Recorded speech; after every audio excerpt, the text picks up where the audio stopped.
డబ్బు మనిషితో ఎన్ని దారుణాలైనా చేయిస్తుంది. పచ్చనోటు ఎన్ని పాపాలకైనా తెగబడేలా చేస్తుంది. అయితే పాపం పండే రోజు ఒకటి ఉంటుంది.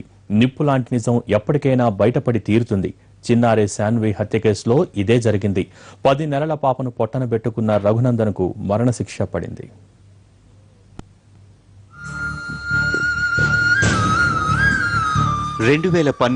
అక్టోబర్ 22 సరిగ్గా 2 ఏళ్ల క్రితం అమెరికాలోని పెన్సిల్వేనియా ప్రాంతం ప్రకాశం జిల్లాకు చెందిన ఓ ఎన్ఆర్ఐ కుటుంబంలో తీరని విషాదం చోటు చేసుకుంది. ఫిలడెల్ఫియాలోని ఓ అపార్ట్మెంట్లో 63 ఏళ్ల సత్యవతి అనే వృద్ధురాలిని గుర్తు తెలియని వ్యక్తులు దారుణంగా హత్య చేశారు.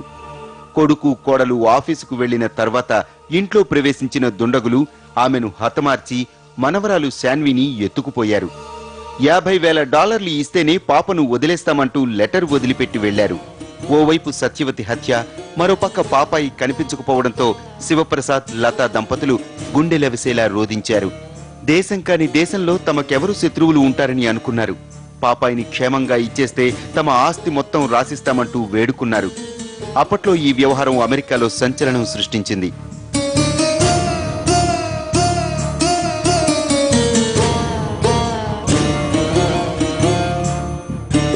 చిన్నారి కిడ్నాప్ వ్యవహారాన్ని FBI ఛాలెంజింగ్ గా తీసుకుంది.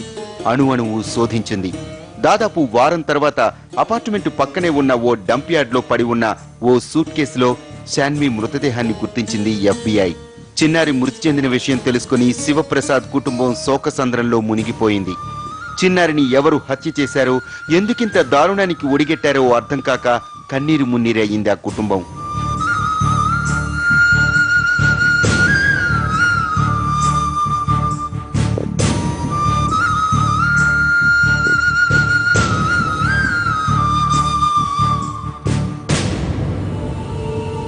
జంట హత్యల్ని సవాల్గా తీసుకున్న FBI అధికారులు అన్ని కోణాల్లో విచారణ సాగించారు. అపార్ట్మెంట్లో దొరికిన లేఖ ఆధారంగా దర్యాప్తు చేసి చివరకు శివప్రసాద్ ఫ్యామిలీ ఫ్రెండ్ రఘునందనే ఈ హత్యలు చేసినట్లు తేల్చారు. నిందితుణ్ణి అరెస్టు చేసి కోర్టు ఎదుట హాజరుపరిచారు. దాదాపు 2 ఏళ్ల విచారణ తర్వాత రఘునందన్కు ప్రత్యేక న్యాయస్థానం మరణశిక్ష విధించింది. దేశం కాని దేశంలో 10 నెలల పసిపాపను రఘునందన్ ఎందుకు చంపేశాడు? నిజంగా డబ్బు కోసమే వస్తే ఇంత దారుణంగా హత్య చేయాల్సిన అవసరం ఏమొచ్చింది? శాన్వి, సత్యవతిల హత్య కేసులో ఇలా ఎన్నో సందేహాలు, మరెన్నో మలుపులు. అయితే నిందితుడు చేసిన చిన్న తప్పే అతన్ని ఉరికంబం ఎక్కించింది.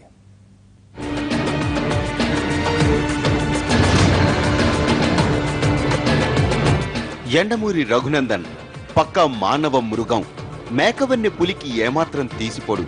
సాఫ్ట్వేర్ ఇంజనీర్గా వచ్చే జీతం సరిపోక విసిగిపోయిన అతను ఫ్రెండ్ కూతురైన శాన్విపై కన్నేశాడు.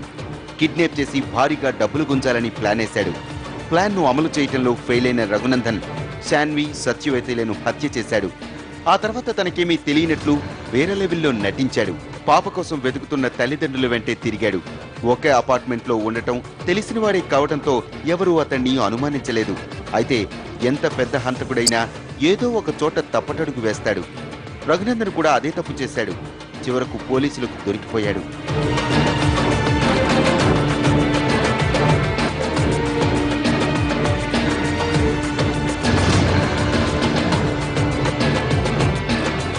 శాన్వి హత్య కేసులో FBIకి దొరికిన ఏకైక ఆధారం కిడ్నాపర్లు వదిలి వెళ్లిన లెటర్లో డబ్బులు డిమాండ్ చేసిన నిందితులు శివప్రసాద్, లతా నిక్నేమ్లను ప్రస్తావించారు. దీంతో అలా పిలిచే వాళ్ల వివరాలు సేకరించిన FBI అధికారులు రఘునందన్ను ప్రశ్నించారు. అయితే తనకే పాపం తెలియదని బొంకాడు రఘునందన్. తాను దొంగతనం మాత్రమే చేశానని, గుర్తు తెలియని వ్యక్తులు తనను బెదిరించి వారిని హత్య చేశారని నమ్మించేందుకు ప్రయత్నించాడు. అయితే FBI స్టైల్లో విచారించడంతో అసలు విషయం బయటపెట్టాడు. పాపను డబ్బు కోసం కిడ్నాప్ చేయాలన్న ఉద్దేశంతోనే వెళ్లాను. కిచెన్లో వాడే కత్తి తీసుకెళ్లి శాన్వి నానమ్మ సత్యవతిని బెదిరించాను. శాన్విని ఎత్తుకెళ్లేందుకు ప్రయత్నించడంతో సత్యవతి నన్ను అడ్డుకుంది. దీంతో నా చేతిలో ఉన్న కత్తి ఆమె మెడకు తగిలి ఆమె చనిపోయింది. శాన్వి గుక్కపట్టి ఏడవడంతో నోట్లో కర్చీఫ్ కుక్కేశాను. అక్కడే సూట్ కేసులోని నగలను తీసుకున్నాను. పాప ఇంకా ఏడుపు ఆపకపోవడంతో టవల్ తీసుకుని నోటి చుట్టూ గట్టిగా చుట్టాను. దీంతో ఊపిరాడక చిన్నారి చనిపోయింది. దొరికిపోతానన్న భయంతో శాన్వి మృతదేహాన్ని సూట్ కేసులో పెట్టి పక్కనే డంప్ యార్డ్లో పడేశా. నగల సూట్ కేసును ఓ నదిలో విసిరేశా. FBI విచారణలో రఘునందన్ బయటపెట్టిన దారుణాలివి. అయితే క్షణికావేశంలో తప్పు చేశానని తనను ఎవరూ క్షమించరని బోరున విలపించాడు రఘునందన్. చేసిన దానికి ఎంతో క్షోభపడుతున్నానని, మరణశిక్ష విధించొద్దని వేడుకున్నాడు.